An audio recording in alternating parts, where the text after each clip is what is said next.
ED ने अब संजय सिंह के 2 करीबियों को समन भेजा है। संजय सिंह अभी ईडी की रिमांड पर हैं। संजय सिंह के जिन 2 करीबियों को आज ताजा समन भेजा गया है, उनसे पूछताछ के दौरान अहम जानकारियां मिल सकती है। शराब घोटाले में गिरफ्तार संजय सिंह को गुरुवार को दिल्ली की राउज एवेन्यू कोर्ट में चली लंबी सुनवाई के बाद शाम 6:30 बजे 5 दिनों के लिए प्रवर्तन निदेशालय की रिमांड में भेज दिया गया। रिमांड में भेजे जाने के बाद संजय सिंह ने एक बार फिर दोहराया कि उनके खिलाफ सारे आरोप बेबुनियाद हैं और वो डरने वाले नहीं, चाहे उन्हें फांसी पर ही क्यों न चढ़ा दिया जाए। जितना अत्याचार जुर्म करना है करें, कोई दिक्कत नहीं। आपके जो आरोप है, आपका जो आरोप है बेबुनियाद है, जो आरोप है बोला गया वैसे भी बेबुनियाद आरोप है, हम लोग डरते नहीं, लड़ेंगे। तो वहीं अब संजय सिंह के 2 करीबियों पर इसकी आंच आ रही है। ईडी संजय सिंह के करीबी सर्वेश मिश्रा से पूछताछ कर रही है और जल्द ही विवेक त्यागी से भी ईडी पूछताछ कर सकती है। वहीं विपक्ष संजय सिंह की गिरफ्तारी को लेकर सरकार पर हमलावर है। उद्धव गुट के नेता संजय राउत ने कहा कि ईडी के पास कोई सबूत नहीं है। जिस बारे में कोई एविडेंस नहीं है, हाँ, कोई तथ्य नहीं है, आप एक सांसद को सीधा उठाकर जेल में डाल देते हो। बीजेपी सांसद सुधांशु त्रिवेदी ने प्रेस कॉन्फ्रेंस कर आम आदमी पार्टी पर सवाल उठाए। सुधांशु त्रिवेदी ने कहा कि आम आदमी पार्टी के कई नेता जेल में हैं। शराब घोटाले में पूरी आम आदमी पार्टी शामिल है। आम आदमी पार्टी के राज्यसभा सांसद संजय सिंह की दिल्ली शराब नीति मामले में ईडी की हिरासत पर बीजेपी ने हमला बोला है। बीजेपी प्रवक्ता सुधांशु त्रिवेदी ने एक प्रेस कॉन्फ्रेंस कर कहा कि आपकी कट्टर ईमानदारी का दावा फुस हो गया है। पहले उनके 2 मंत्री जेल में गए और उसके बाद उनके संसदीय दल का नेता भ्रष्टाचार के मामले में ईडी की रिमांड पर है।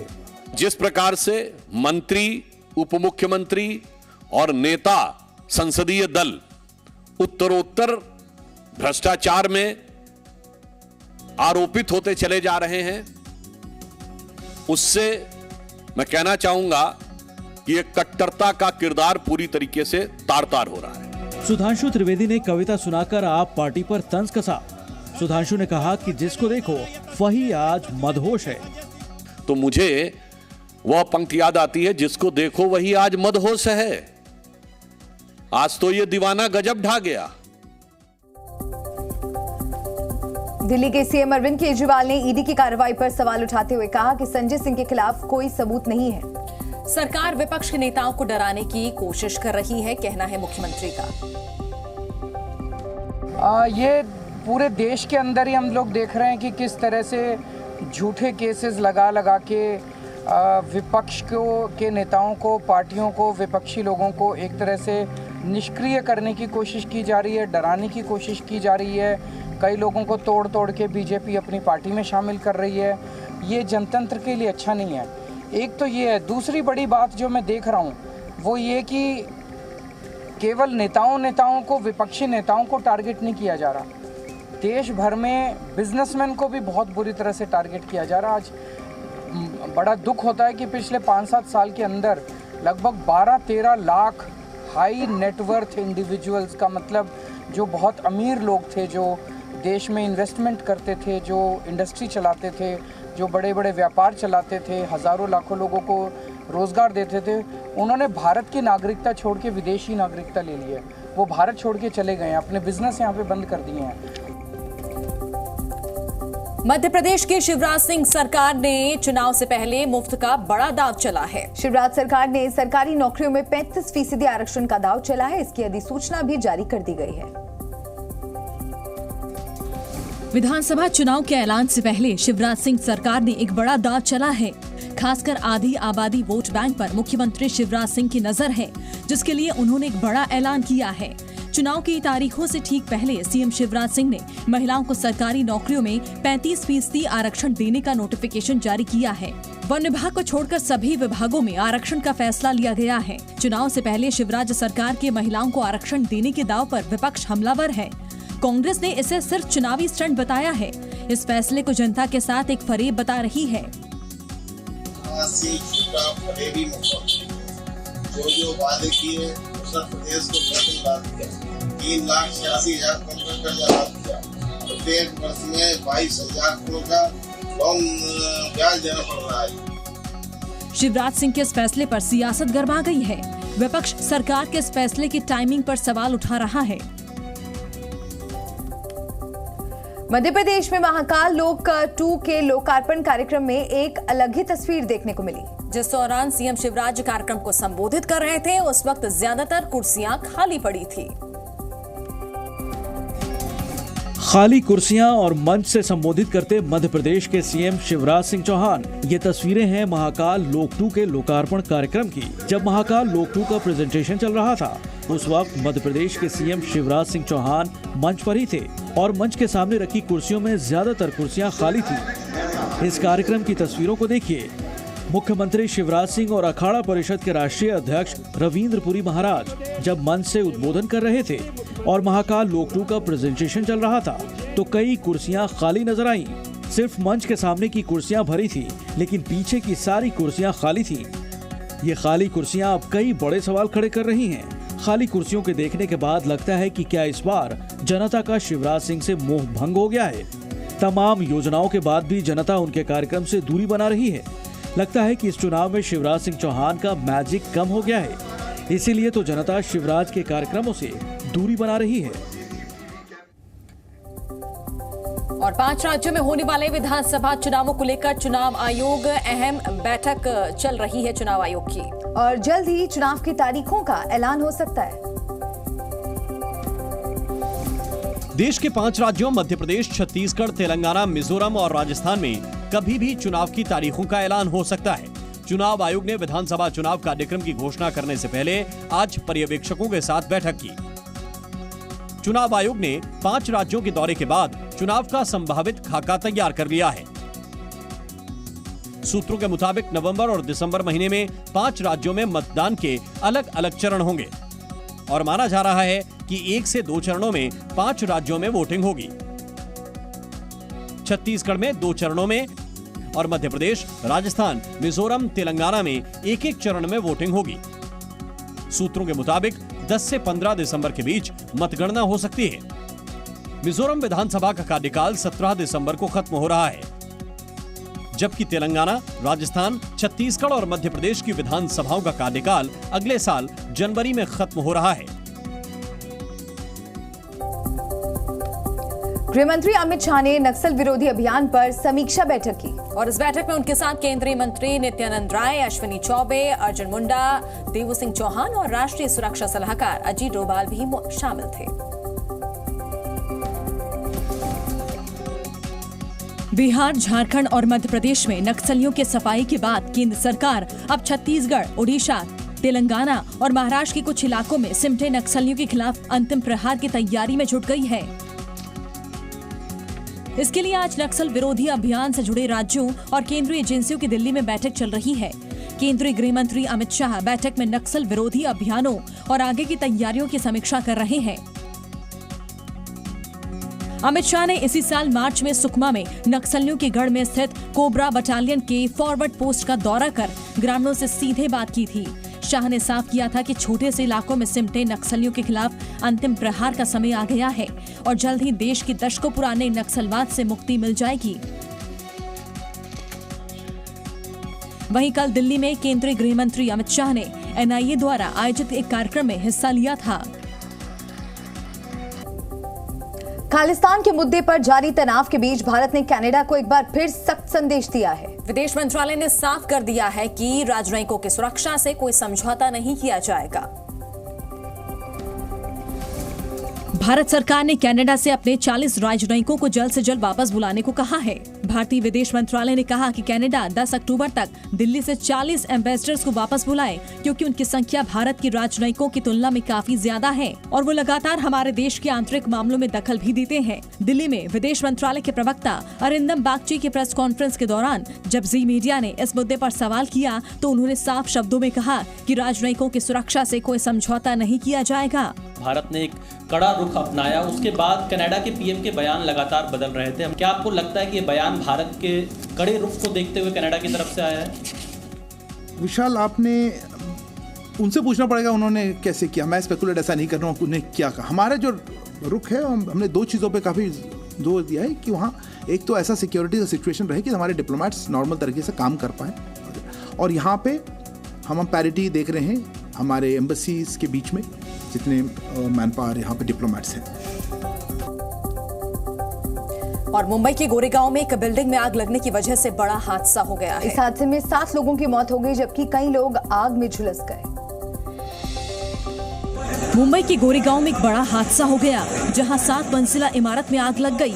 आग की चपेट में आने से 7 लोगों की मौत हो गई है, जबकि कई लोग गंभीर रूप से घायल हो गए हैं। आग की तस्वीरों को देखकर आप अंदाजा लगा सकते हैं कि वहां पर हालात कैसे रहे होंगे। शॉर्ट सर्किट से लगी आग इतनी तेज थी कि जब तक लोग कुछ समझ पाते, आग ने इमारत के ज्यादातर हिस्सों को अपनी चपेट में ले लिया और आग के सामने जो भी आया वो सब कुछ जलकर राख होता गया। हम लोग रात भर थे, हम लोग ने लेके आए जितना था। अब पता नहीं क्या बॉडी थी क्या था, बट कैसा था एक्चुअली हम लोग जितने थे उन लोगों को लेके आए और हम लोग ने एम्बुलेंस में डालते गए।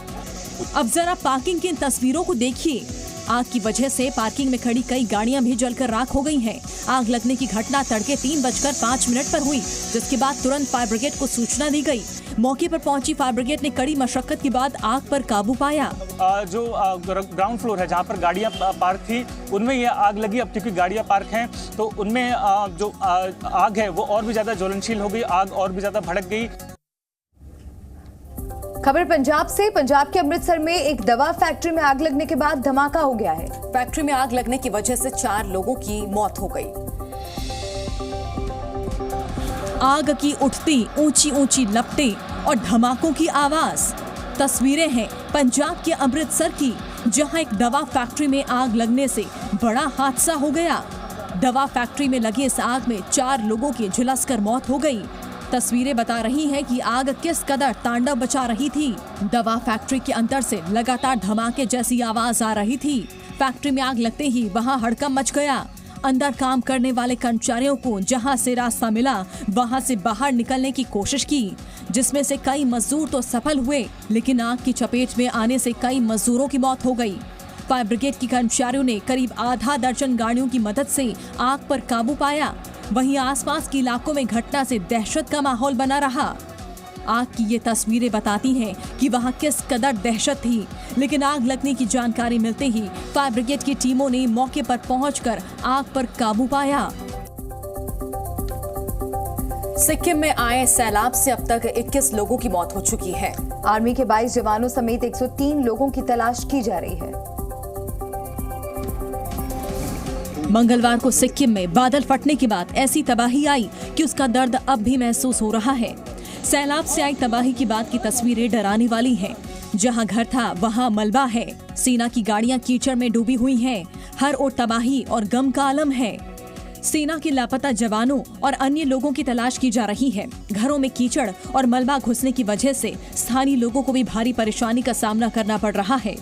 यहाँ पर लोगों के घरों में जो है पानी चला गया और अभी भी लोग परेशान हैं और समस्याओं का समाधान निकालने की कोशिश कर रहे हैं। कीचड़ पानी अपने घरों से निकाल रहे हैं, लेकिन आप देखिए ये सड़क जो है पूरी की पूरी टूट चुकी है।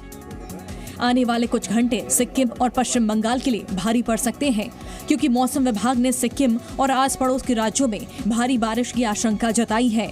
सिक्किम में आई तबाही की वजह से 21 लोगों की मौत हो गई, जबकि 103 लोगों की तलाश जारी है। तो वहीं इस तबाही की वजह से अलग अलग जगहों पर कई लोग फंसे हैं, जिन्हें रेस्क्यू किया जा रहा है। 8 अक्टूबर को प्रयागराज में एयरफोर्स का एयर शो होने वाला है और शो से पहले आज एयरफोर्स ने फुल ड्रेस रिहर्सल की। प्रयागराज में 8 अक्टूबर को होने वाले एयर शो से पहले भारतीय वायुसेना का शुक्रवार को फुल ड्रेस रिहर्सल चल रहा है। ये रिहर्सल मध्य वायु कमान मुख्यालय बमरौली में आयोजित किया गया है। इस दौरान 150 किलोमीटर की रफ्तार से पैरा जंप पर 8000 फीट की ऊंचाई से नीचे कूदे। सूर्य किरण की टीम ने आसमान में तेजस की आकृति बनाई। वहीं सारंग हेलीकॉप्टर ने भी अपनी अद्भुत करतब से लोगों का मन मोह लिया। दरअसल भारतीय वायुसेना का 51वां स्थापना दिवस 8 अक्टूबर को प्रयागराज में मनाया जाएगा। इस दिन होने वाले एयर शो में तेजस जैसे 120 विमान और हेलीकॉप्टर करतब दिखाते नजर आएंगे और इसी को लेकर वायुसेना के लड़ाकू विमान रिहर्सल कर रहे हैं। इस एयर शो को ऐतिहासिक बनाने के लिए पूरे एयरफोर्स ऑफिसर्स की देश भर से आई टीम ने मोर्चा संभाल लिया है। संगम क्षेत्र को नो फ्लाइंग जोन घोषित कर दिया गया है। इतना ही नहीं, संगम क्षेत्र को पूरी तरह से खाली कर दिया गया है। संगम में हनुमान मंदिर के सामने जो भी अस्थायी दुकानें लगी थी, उन सबको प्रशासन ने हटवा दिया है। एशियन गेम्स में भारतीय क्रिकेट टीम ने फाइनल में एंट्री कर ली है। सेमीफाइनल मुकाबले में टीम इंडिया ने बांग्लादेश को 9 विकेट से हराया है। एशियन गेम्स में भारत का शानदार प्रदर्शन लगातार जारी है। भारत ने महिला तीरंदाजी में बेहतरीन प्रदर्शन करते हुए ब्रॉन्ज मेडल जीता। अंकिता भगत, भजन कौर और सिमरनजीत कौर की तिकड़ी ने ब्रॉन्ज मेडल जीता है। ब्रॉन्ज मेडल के लिए हुए मुकाबले में भारत ने वियतनाम को 6-2 से हराया। इसके साथ ही भारत के 87 मेडल हो चुके हैं। इनमें 21 गोल्ड मेडल शामिल हैं। तो वहीं क्रिकेट में टीम इंडिया ने शानदार प्रदर्शन करते हुए फाइनल में एंट्री कर ली है। सेमीफाइनल मुकाबले में टीम इंडिया ने बांग्लादेश को 9 विकेट से हराया। सेमीफाइनल मैच में इंडिया की तरफ से तिलक वर्मा ने शानदार 50 लगाई। इस जीत के साथ ही टीम इंडिया अब गोल्ड मेडल से एक कदम दूर है। फाइनल में हम पहुंच चुके हैं और सेमीफाइनल में हराया बांग्लादेश को, वो भी 9 विकेट से। और यहाँ पर चीन में भारत का सपोर्ट करने के लिए लोग आए हुए थे, तो आइए आपसे पूछते हैं। जब हमको पता चला कि टीम इंडिया आ रही है एशियन गेम्स में खेलने के लिए, तो हम लोग बहुत एक्साइटेड थे और हमने कहा कि चलो हम अपनी टीम को चीयर अप करने आएंगे। तो शंघाई से फिर हांगझो आए एशियन गेम्स के लिए। सीरिया में एक घातक ड्रोन हमला देखने को मिला है। इस हमले में 100 से ज्यादा लोग मारे गए और कई लोग गंभीर रूप से घायल हो गए। ये चीख पुकार सीरिया की एक मिलिट्री एकेडमी में मची है। इस एकेडमी में आतंकियों ने ड्रोन से हमला कर दिया। हमले के बाद अब तक 100 लोगों की मौत हो चुकी है। इस आतंकी हमले के बाद सीरिया की सेना ने भी कई इलाकों में बम बरसाए। इडलिब में बमबारी का लाइव वीडियो देखा गया। आतंकियों को खत्म करने की कोशिश में आम नागरिक भी घायल हुए हैं। मिलिट्री एकेडमी से सीरिया के रक्षा मंत्री के निकलने के कुछ मिनट बाद हथियारबंद ड्रोन ने इस जगह पर बमबारी की। बयान में किसी संगठन का उल्लेख नहीं किया गया और किसी भी समूह ने तुरंत हमले की जिम्मेदारी नहीं ली। सीरिया की सेना ने हमले के लिए ज्ञात अंतर्राष्ट्रीय बलों द्वारा समर्थित विद्रोहियों को जिम्मेदार ठहराया। हालांकि इस हमले की अब तक किसी ने जिम्मेदारी नहीं ली है। युद्ध से जूझ रहे सीरिया में इसे बड़े ड्रोन हमले के तौर पर देखा जा रहा है। इसे सीरियाई सैन्य ठिकानों पर अब तक का सबसे खूनी हमला माना जा रहा है। दरअसल सीरिया पिछले वर्षों से गृह युद्ध की त्रासदी से जूझ रहा है। Z News.